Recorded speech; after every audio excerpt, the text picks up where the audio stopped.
Here we go. All right, so hello and welcome to my podcast where I go over the latest news and rumors in pop culture while I give my own opinion and review. My opinions tend to be a little out there, so that's why I go with the name The Rogue Geek. I love talking about Marvel, Star Wars, and DC. That is my holy trinity. But I talk about all things in the pop culture spectrum. You can always catch me here on Twitch Tuesdays, and then I upload it all on YouTube. And then on Wednesdays, you can catch me on the Welcome Party, doing the same thing. Welcome Party Pod on Twitch, and then boom, put those episodes out on YouTube. Tonight we're gonna be talking about D23, all the shit that came out of D23, and gonna be talking about House of Dragon Season 3. So if you haven't watched any of that stuff, you don't want spoilers, this is your warning. Otherwise, here we go. All right. So first things first. Originally, before D23, before all the news broke that I wasn't ready for. I mean, when I say I wasn't ready for it, I mean it was like a kick to the nuts. It just threw me off. But the original plan was going to be talking about John Cena, how they posted Johnny Bravo. Don't know what that means. I don't know if he wants us to do the monkey with him or if he's doing the monkey with himself. But I have no idea. There was no caption. I couldn't see it. I don't know if that was also the joke. I don't know. But he just posted that. And then Nathan Fillion is going to be in Mr. Terrific series. Not Mr. Terrific. Mr. Miracle series. Too many misters. The Mr. Miracle series is going to be on HBO Max. It's going to be the same animation team that does like Creature Commandos. It's going to be part of the DCU. But it's going to be voiced by Nathan Fillion because he's going to be Guy Gardner in it, which is going to be a thing. But that was the news. That was going to be it. And then boom, going straight into House of Dragon. Then D23 happened. And oh my God. So this is going to be real quick. I'm going to be doing my best to try and go as fast as I can through all this news because there's easily 15 things to talk about.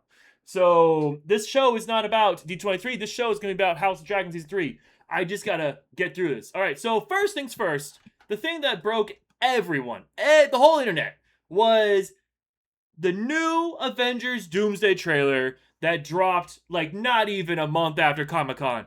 Comic-Con came out with their trailer. Everyone was excited. We got to hear Doom. We were all boom. And then D23 was like, hey, by the way, here is also Doom. And it's like, oh my God, what's going on? So first things first, this trailer is set up Doom to be scarier than the first trailer they did. The first trailer kind of was like, okay, here's the table, and then now we got the menu. So there's a few lines that stuck out to me. So first one was, and this is in no particular order, but the first line that I wrote down was, all of you have lived stolen lives. Now you must give them back. And that was from Doom. And while he's saying this, they're showing all the current Avengers with kids. Whether it's Steve Rogers, whether it is Thor, whether it is Ant-Man, whose kid is now no longer a little kid, but an adult. It's showing these like stolen lives. So it's making it seem like they only have these lives because of what they did with the Infinity Stones and bringing everyone back. So I'm still convinced this is Doom wreaking havoc in the sense that he lost his child and he blames them for it. For whatever context that we're going to get from the story, whether it is an incursion, whether it is an actual, like, you can't give life without taking life, who knows what they're going to do, but that is, it just screams to me that's what they're going to be setting up. Also, another one was, and this one made me go giddy, hell answers to me for I am Doom. So while he's saying this, he's resurrecting Sentinels. Who knows what the actual quote is going to be and what will actually be happening. But that's that imagery with that sentence. Oh my God. Because he's using magic. He's using his magic to bring the Sentinels back to life and under his control. I just, oh my God. It was the coolest fucking thing. Now, it doesn't mean that it's going to be super hype. We all knew this was coming. There's nothing in this trailer that didn't make us go, oh my God, what? But it is getting us excited in the sense of, I want to see this movie. They didn't have to do it, right? Let's be real. Like, we all had our tickets. We were all going to go see. We could have waited until December. But this trailer, if this is how they end it, right? If this is the last thing we see, I'm okay. I'm good. Like, just I can sit on this high until December. Like, I am very excited to see how the X-Men are being brought into this, what universe he is.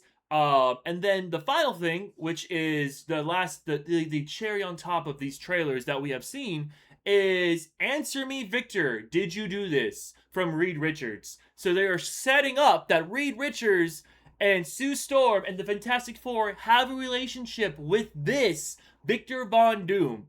And the fact that this Doom knows this Reed has me hyped. Now, whether or not, who knows, whether or not Robert Downey Jr. is actually the Doom that we're all afraid of, or if it's someone else. Because in this trailer, we see the eyes, and the eyes look different, and the whole internet is like speculating and analyzing like freckles and eyes and all this stuff. And I will admit, I mean, changing the eye color alone can change a face and change an eye shape, but like it does not look like Robert Downey Jr. in that close up of Doom's mask with the glowing green eye. That looks nothing like him.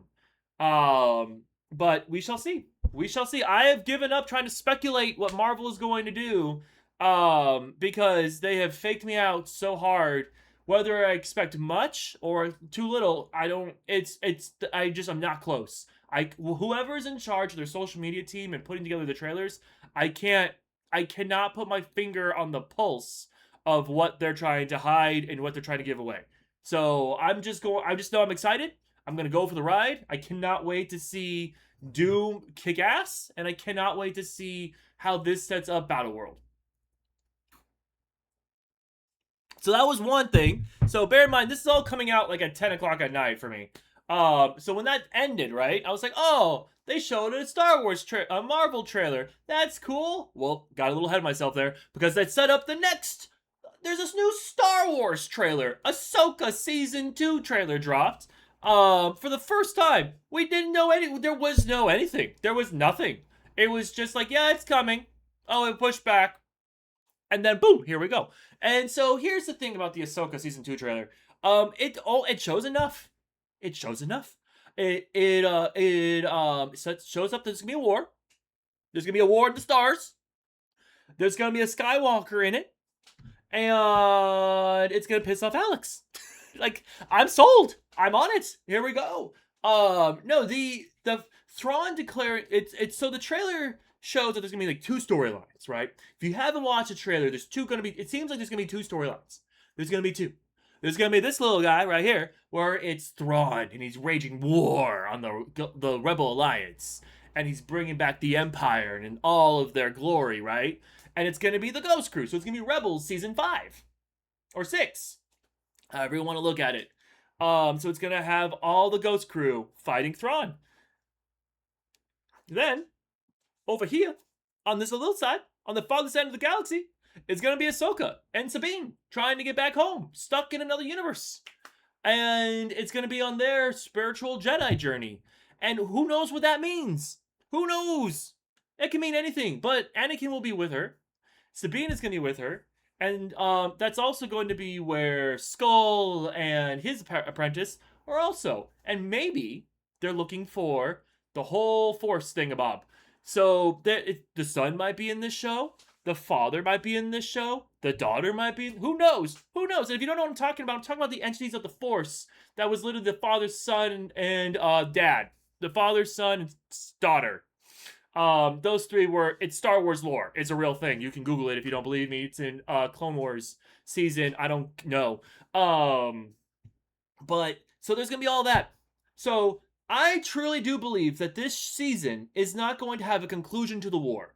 I believe this season is going to set up what we've all been expecting is a giant galactic war that brings all of the Star Wars characters together, and then that is going to be a whole movie event. I am expecting it. I would be surprised if they're not doing it, especially since we're about to have the 50th anniversary of Star Wars. There's going to be Star Wars in Los Angeles, Star Wars Celebration, and if they're not there to show the first hint of that movie coming out clearly 28, right? There's no way it comes out in 2027, but in 2028, I'll be shocked. I will be shocked. But we shall see. That comes out real soon.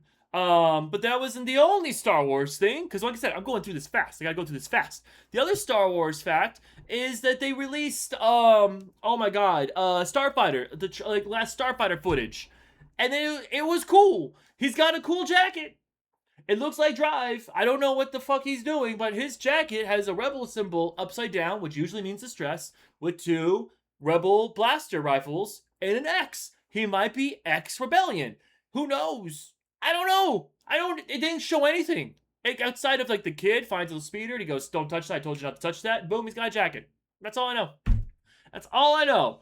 But oh my god, it looks so unbelievably cool.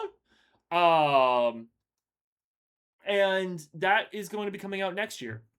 So, beginning of 2027, Ahsoka, end of 2027, Starfighter, and what I'm expecting in the middle of summer of 2027 for Star Wars Celebration, they will announce the Thrawn film, The End of All Wars.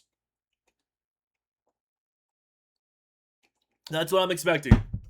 Fully expecting it. And if they don't call it the Star War, I'm going to scream. Because how amazing would it be if it's like, we're going to go see Star Wars. What's it called? The Star War. Okay. Or the Stars War. They just fuck with people. I don't know. But they'll probably call it Heir to the Empire, to be honest. But it'd be cool if they did something funny like that. But yeah, no, it's probably going to be called Heir to the Empire because... let's be real. It is that's what the book is about, and that's the book title. And if they call it anything else, nerds will lose their fucking shit. Because they can't be happy about anything. Which brings me to speedrun here. Star Wars. Actually, that'd be really funny.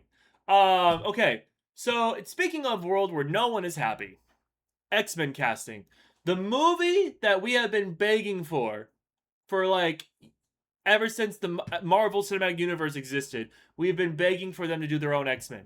They're finally doing their own X-Men. We knew this was coming. We said after Doom and Secret Wars, it's probably going to be the era of X-Men in the MCU. Because it's part of the stories they haven't told yet. And so they finally do it. And the internet said literally, fuck you. So here's first we're going to go through the casting. So this was what they announced. Sadie Sink, Jean Grey, Kit Connor, Scott Summers, Christopher Abbott, Professor Charles Xavier, Indy Navarrete, Rogue. And that is awesome. Maya Boyd, Storm, Adam Driver, Mr. Sinister, and directed by Jake Schreier. Now, if you don't recognize most of those names, you're not alone, because outside of Jake Schreier, who did Thunderbolts and Skeleton Crew, that's the director. So Thunderbolts, that amazing film that we said, oh my god, Marvel's back. And then Skeleton Crew, which for everyone who didn't watch it, fuck you. It was Goonies and Star Wars. It was amazing. It was so fun. I loved every second of it. And I want season 2, but I won't get probably. Adam Driver, he's a huge hit. But his biggest name is probably Kylo Ren in Star Wars. But he's an amazing actor who's done so many things. I'm not going to go down his road. You can Google it yourself. And then Indy Navarrete is hot. To quote Will Ferrell in Zoolander, she's so hot right now. Like, she was Freaky Nikki in Obsession. And everyone is saying how she's amazing and she's a rising star and we love her so much and she's so hot. And oh my god, I can't believe that she's broken through. People are like, I always knew her from Superman. Oh, I have always been a fan. And then it's like, okay, where are you now? Because everyone's been booing and so angry that she was cast as Rogue. And here's the thing, Rogue is a Southern Belle. I get that. That's the whole part of the character. But you're going to tell me you can't just have a Southern accent with someone else? You're going to tell me Indy Navarrete just can't have a Southern accent? Also, maybe they're going to change it a little bit. Who fucking cares? She's an amazing actress, and they're bringing Rogue to life in that way. The closest thing you had to Rogue outside of animation was Rogue in X-Men's 1, 2, and 3. And in those films, she was played by someone who was kind of whiny the entire time. Regardless if that's how you know the character or not, she was always whiny. Whereas X-Men, the animated series, or X-Men 97, she's a badass who constantly fights and stands up for herself. And yeah, I just think if Indy does a southern accent, awesome. If she doesn't, okay. I will hope she does, because it would just, it would feel like Rogue. But you just put on a movie and go, that's Rogue. I'm like, okay. And you're talking to a fan who has seen so many of his favorite comic iterations get changed for the sake of story. And I've been told to deal. So you can fucking deal. Green Arrow was never Batman, but we all loved him in Arrow series. You can fucking deal with her being Rogue. Ryan Reynolds is Green Lantern. He's a joke. Jack Black is gonna play him. You guys are so angry for me being mad about that. Well, you know what? Fuck you. You can deal with Indy Navarrete being Rogue. How about this? Trust the fucking process. Wait until we see it, and then we can be mad. Morbius sucked. Kraven sucked. I still don't like Venom, and I know I'm in the minority on this one, and I'm very happy that the fans of Venom are there. But that to me wasn't Eddie Brock. And Spider-Man 3 sucked. Prequels, never was a fan. So, honestly, yes, see, I'm saying some shit, and you were going, what? People forget. There was an era where not liking the Star Wars prequels was the thing. And now everyone's looking at it like it's the greatest thing since sliced bread, when it's, and the prequels and the sequels suck. And I'm like, no, fuck you. It's the same angry person. So how about we wait and we see what story they're going to tell? Because also, you know who's missing from this list? Wolverine! There's no Wolverine. There's no way Hugh Jackman's going to do this until he's 99. There's no way until he's 90, as the joke was. There's no fucking way. Platform Platypus, I vow to never get upset by casting for a movie ever since Heath Ledger. Yes!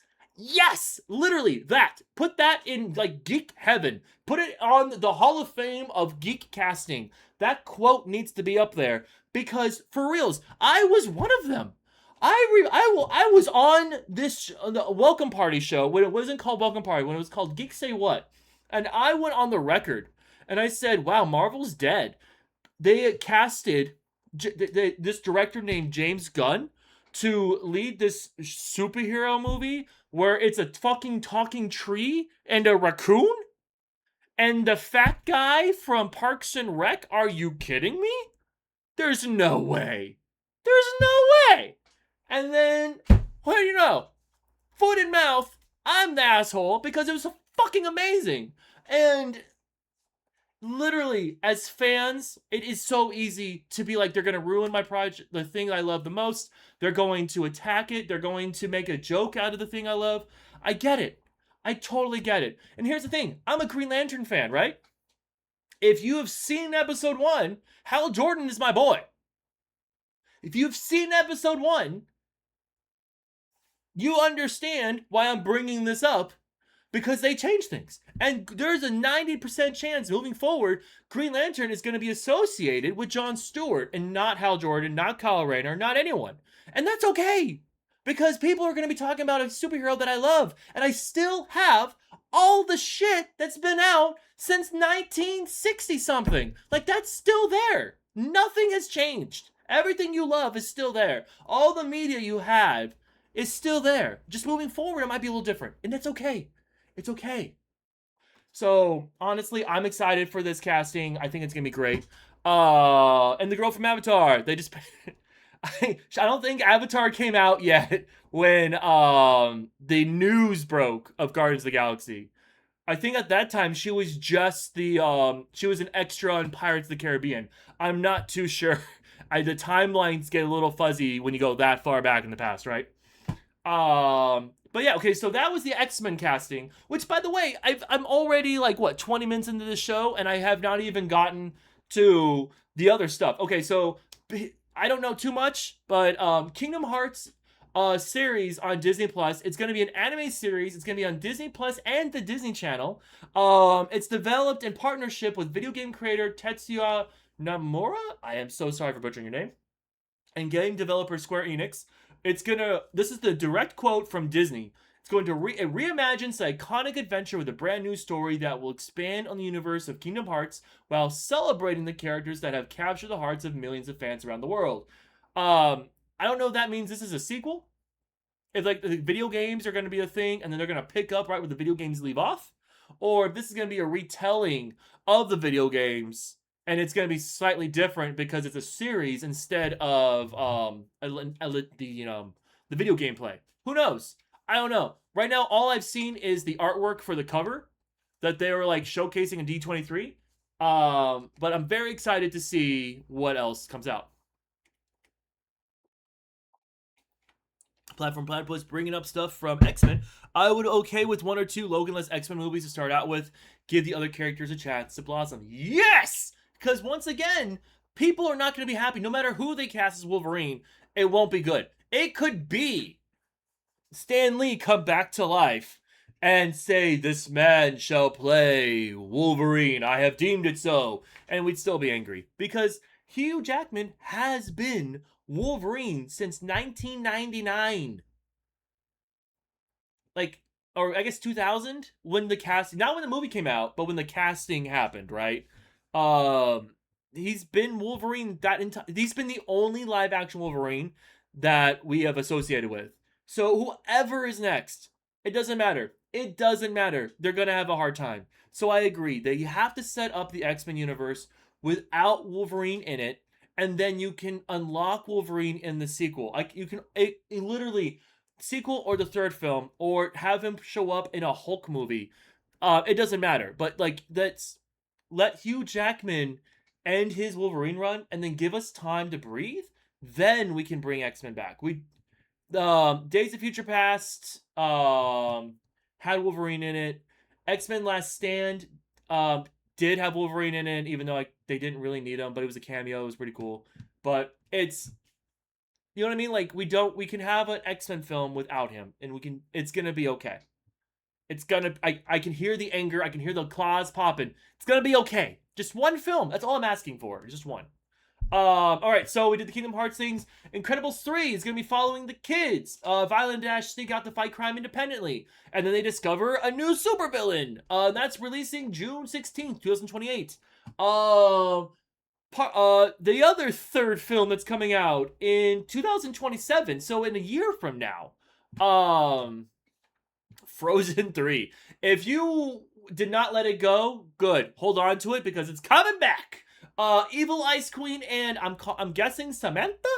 Olaf's new possible love interest. The story kicks off around an anticipating waiting between Anna and Kristoff, and that's all we know. In the trailer, we see like this like rift thing happen, and then an evil hand comes out, and then it's like a scary snow queen. I'm expecting that this character is going to be the original Elsa. If you don't know what I'm talking about, in the original Frozen ideas, Elsa was going to be the villain. Elsa was going to be the real reason the whole town goes evil. The whole town, like she's like the antagonist. She'll be like the Medusa, the Cruella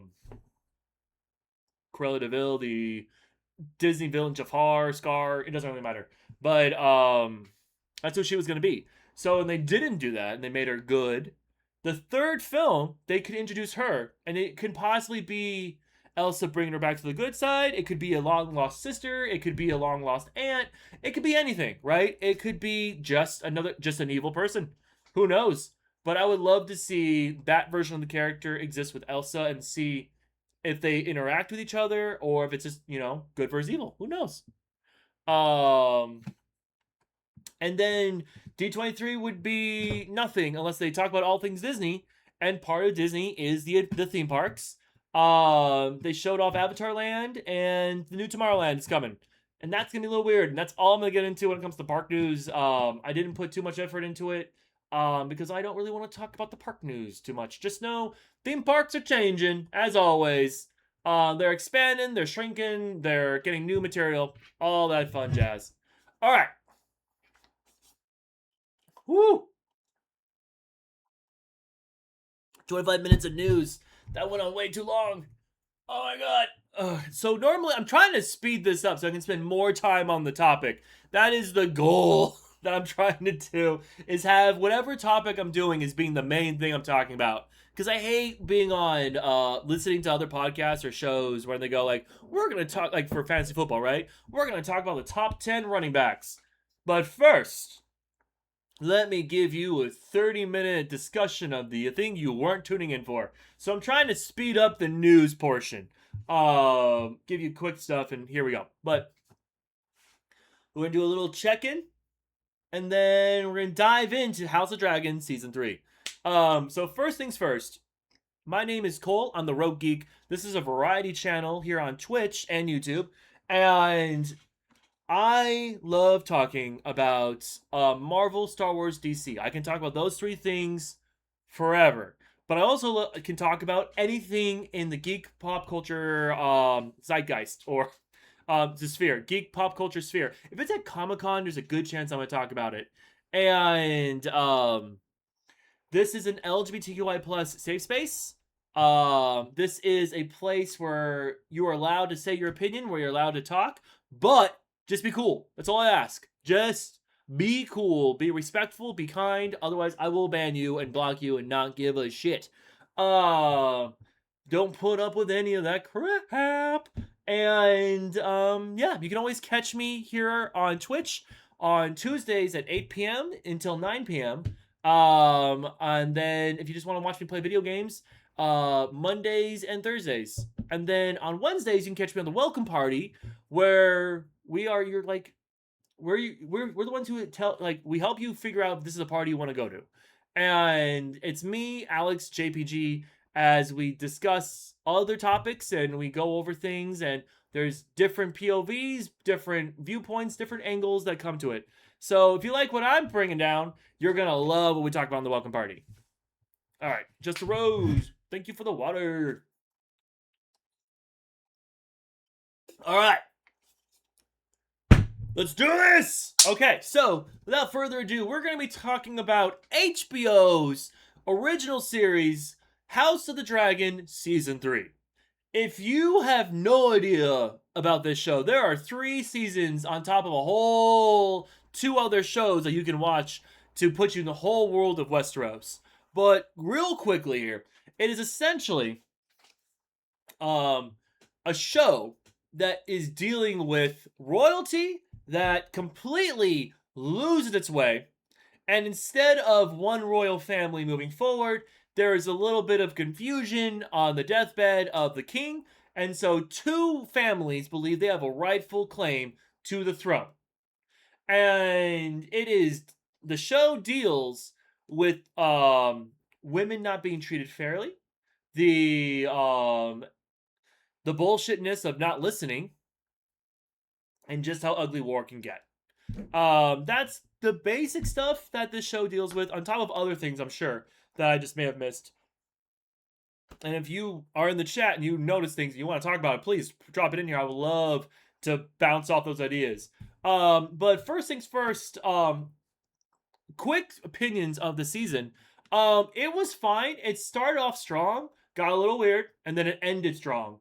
Now, the only thing that was difficult for me with this show was they highlighted it as the war has finally come to Westeros. Because seasons 1 and 2 was setting up like, hey, did you ever want to know why the Targaryens basically lost a lot of their strength? This is why.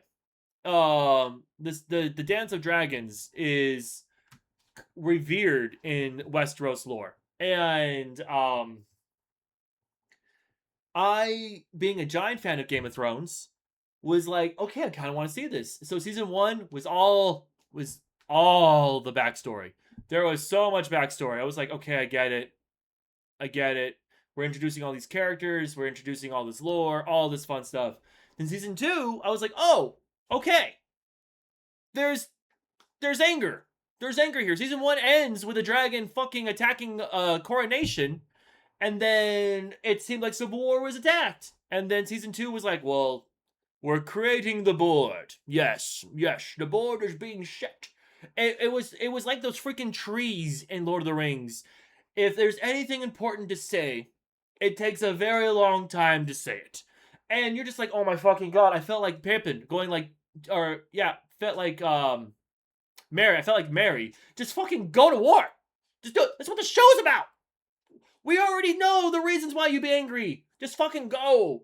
So season 3 starts with the freaking sea battle. And oh my god. That was an intense battle that had my jaw on the floor. And then it just turns into like, yep, the war is over. Wait, psych. And you're like, what the fuck? Because like the war is over lasted about 4 episodes, and then the psych happened. When the Hightower, like this uncle, this piece of shit dude whose name is oh my god, hold on. Lord Ormond Hightower. Hate that man. And when he passed away, I was so happy. I have never been happier for a character on House of the Dragon to die. And by the way, this is the same season where Cole dies. Thank God. Thank God Cole dies. Yeah, the cousin. So the cousin literally, okay, so Lord Ormond Hightower, the cousin of Alicent, takes her son and raises him to be a Hightower. Doesn't raise him to be a Targaryen, which is his birthright, but to be a Hightower because the Targaryens are evil. Blah, blah, blah, blah, blah. But he ends up being that abusive, manipulative uncle that never had kids out of his own, but is like living vicariously through his nephew. And you're like, this, like, what sucked the most about him is they set him up at first to seem like a good guy. They made it seem like, oh, he actually is a leader. He understands the pulse of the people. He understands that you have to take care of the people, and if your soldiers get out of line, you have to discipline them. It seemed that way. Then he just turned around and murdered people, and you're just like, okay. No one's good in Game of Thrones in Westeros. No one. Okay. And he throws up at the sight of blood. It was like, eh. But Cole is leading this campaign guerrilla style, and every time they showed him, you were just like, how are you still alive? How? You're being hunted. Your men are slowly disappearing. How are you still alive? And I love that it wasn't a ceremonious little battle. When Cole dies, it is like the 4th episode. It's the I'm sorry. It's 1, 2, 3, 4, 5. The 6th episode. I'm sorry. Faceless Men. When Cole dies, they make it seem like there's going to be a big sword fight. And he was a main character for 2.5 seasons. And I truly did believe that we were going to get a brawl, right? Nope.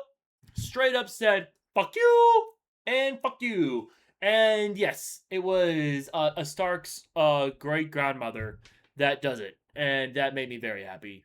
Because I love that she did it twice. She shot him once and then shot him again. No fucks given. Just, okay, nope, battle's over. Let's go. But speaking of the Starks, of this show, it was characters that surprised me.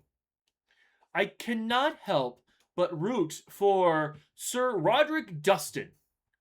I believe he's a Stark, but he's played by Tommy Flanagan, who, if you don't know who Tommy Flanagan is, you know who Tommy Flanagan is. He is the actor who was in Gladiator. He was in Braveheart. He was the actor in the 90s that had this massive scar that you thought was like prosthetic, but it was just the dude. And you're like, oh my god. But he's an amazing actor, and he did not have to do the show. He didn't have to do the show. He literally was just, he shows up and you go, holy shit, it's Tommy Flanagan. And every scene he's in, he steals. And there's scenes where he's with Matt Smith. It's not like he's interacting with smaller characters. It's not like he doesn't ever share the screen with the big heavy hitters of this show. But man, Sir Roderick Dustin, he is an old man who is leading wildling TIE fighters from the north, and he's just trying to die as he's fighting. Every time the battle's over, he's like, still alive. And it's like, do you have cancer? Are you just, how? He's also the only dude I've ever seen get hit by a kid with a log and then swing his axe on the kid and everyone cheer. He's the only character I know that has literally attacked a kid and the whole internet loved him for it. There was no like, oh god, that's too far. It was like, fuck them kids! And you're like, okay, internet, okay, damn, Sons of Anarchy. He's in Sons. I've never watched that show. I never saw it. Sorry, but he honestly, he killed a youngling. Straight up takes his axe and goes bam. And then his character dies by taking out Lorman Ormond Hightower, which already instantly had me cheering because when they fight, he loses an arm, and I went, "Oh my god, is this Hightower piece of shit going to survive till next season? And he's going to kill my favorite character of the season so far?" And then he literally, Dustin literally grabs a sword and shoves it up his ass, and I was like, "Oh." And then they both get burned alive by a dragon. Which brings me to say, the show's final shock is there was the White. His name he's Sir the it's like he's the White Knight, which is fucking hilarious to me because White Knight is not something you ever want to aspire to be, right? And by the way, white knighting, for anyone who doesn't know what I'm talking about, white knighting is when you go to save the day when no one asked you to. You constantly try to save it when it's like, actually, maybe just listen. Maybe just be there, but you don't have to do anything. No, you don't have to white knight. It's okay. So the fact that he's the white and he's a knight is hilarious. But he's a drunk who gets made fun of by everyone because he's a piece of shit. He's a loser. He is a loser, but he gets treated poorly. And he's done nothing to earn respect. Nothing.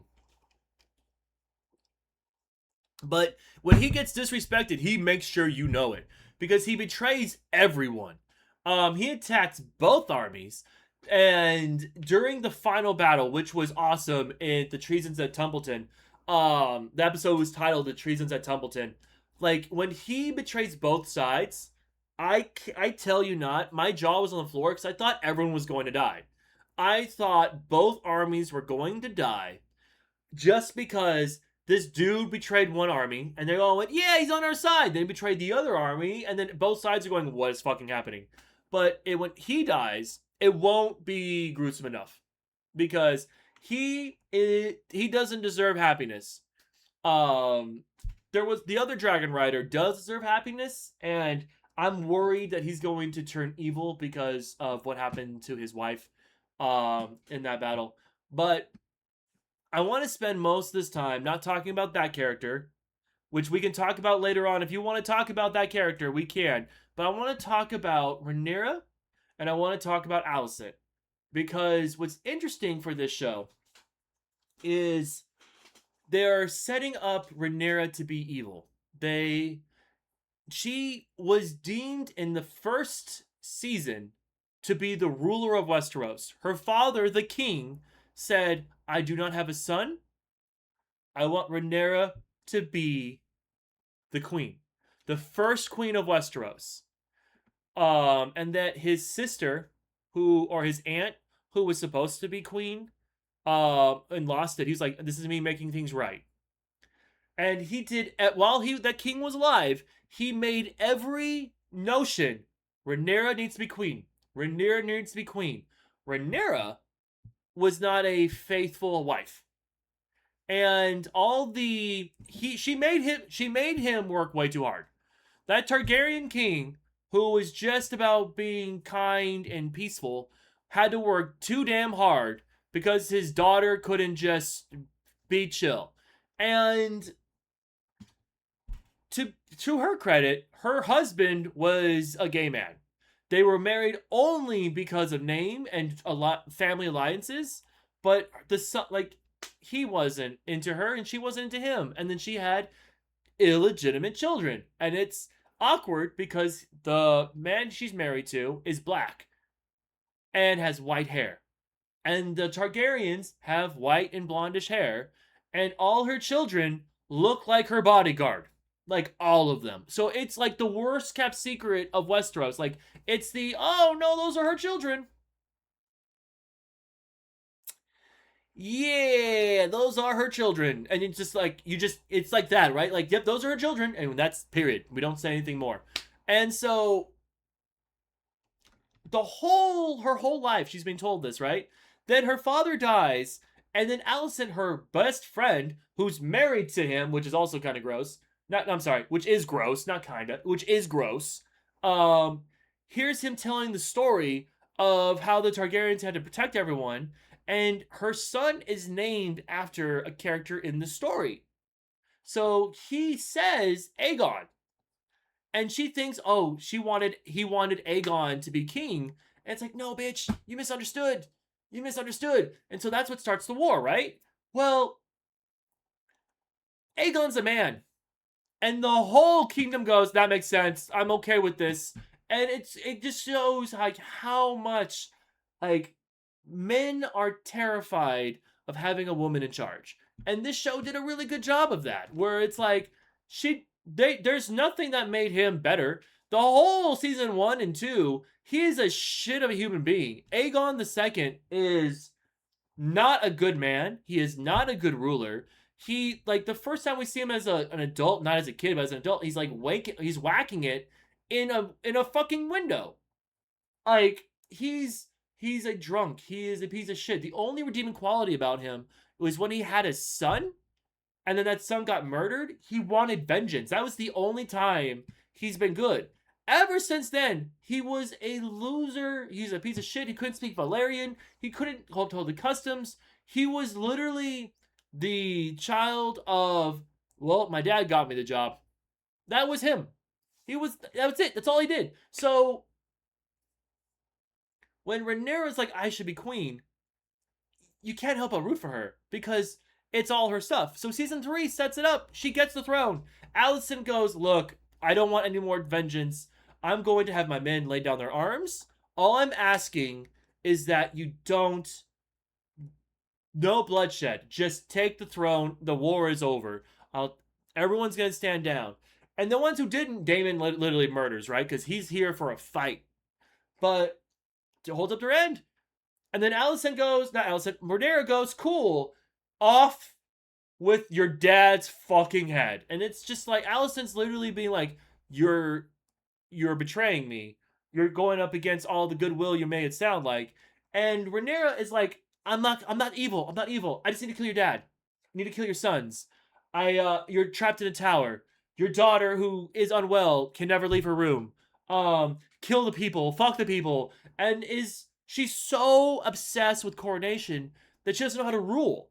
She just cares about the crown. She doesn't know how to rule, and it's showing because like as the episode's going on, the people are hungry. They're the sins of the previous king, with him killing all the rat catchers, now is like the kingdom is overrun with rats. So it's literally, she doesn't know how to solve these problems, and it's not her fault because she didn't pay attention. If the family was really going to be okay, if she had any real chance, there would be no civil war. Otto Hightower would have helped her the way he helped her father, and they would have just guided and be like, look, these are the things that we need to do. Yes, I know you want to do that, but this is important. She never had an instructor to show her what it took to rule. Alicent, though, because she was married to the king, and then saw how it was done, she held the kingdom at bay up until Rhaenyra took over. So it's like, what, 20 years of being on the throne unofficially? So, like, the show shows that the women get it done, and the men and their pride are getting in the way of this. And it's real depressing in the sense that the Targaryens could still be they would probably still be ruling, and if they would have just listened to each other instead of constantly making the worst choice. Because that was the other thing that was rough about watching the show. You're like, oh, it's over, and you're gonna do that. But Rhaenyra, who turns evil, has Daemon, who is loyal to the fuck because he has his toxic wife now. And he is loyal to his family. He is loyal to Rhaenyra, but as he is toxic. And the Hightowers and Aegon Targaryen and Prince Bullshitter, Prince Aemond, like I can't root for them. And I know the way the show is going, Rhaenyra is looking more and more evil, right? Like she is turning into a dictator. She killed priests. She is making people do evil things under her name just so she could be queen. And she's going to be queen of the ashes, right? That's a quote from Game of Thrones. But she is doing whatever it takes to become queen. And it seems like the show is trying to make us root for the Hightowers and the Aemon Targaryen and the Greens and all that. But I just can't. But anyway, that being said, the show is really good. It's 9:06. I gotta be ending this real soon here.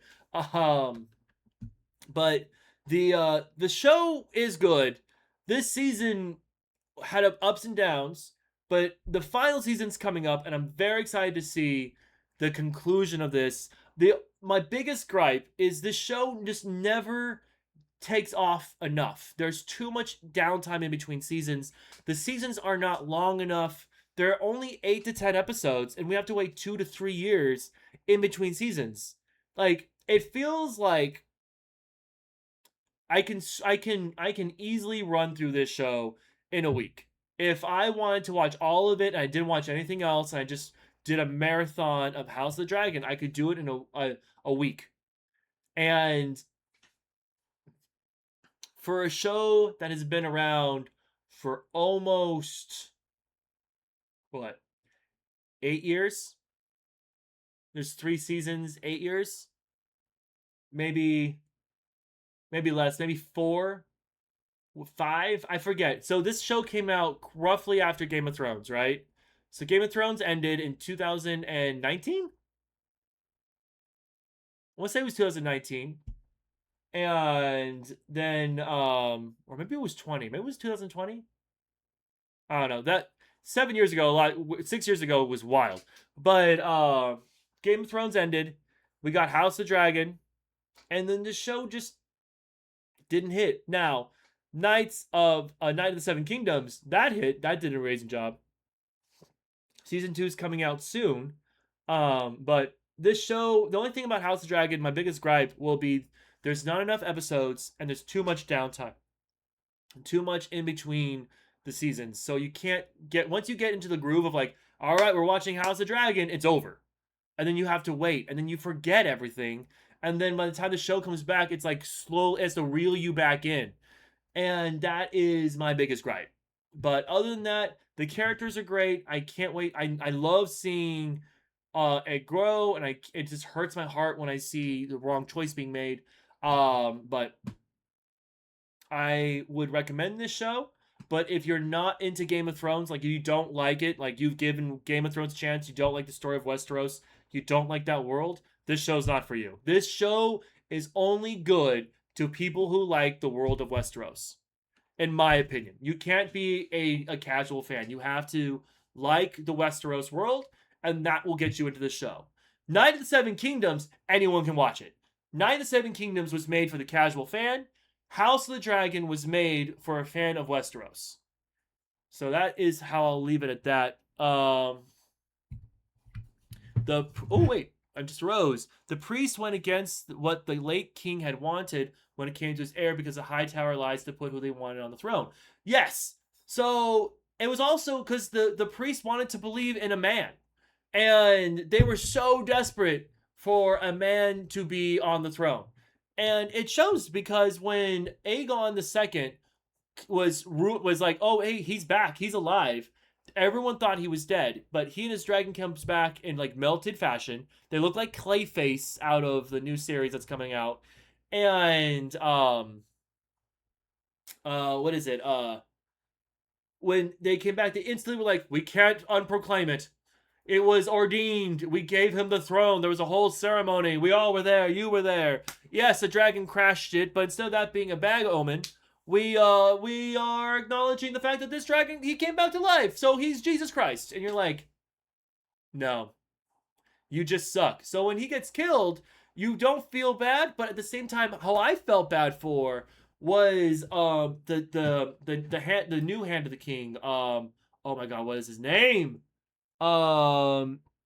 He's son of Lord Corlys, the sea snake. It's a sea snake's bastard son. But he, oh my god, what is his name?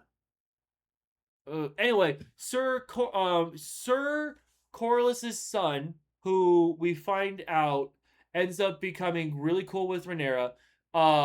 Ends up she doesn't kill the priests. He does. And you can tell it affects him because he was like this nice man who had great ideas and he was a hard worker, but she's turning him cold and evil.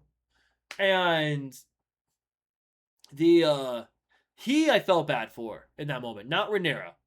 But I felt bad for him.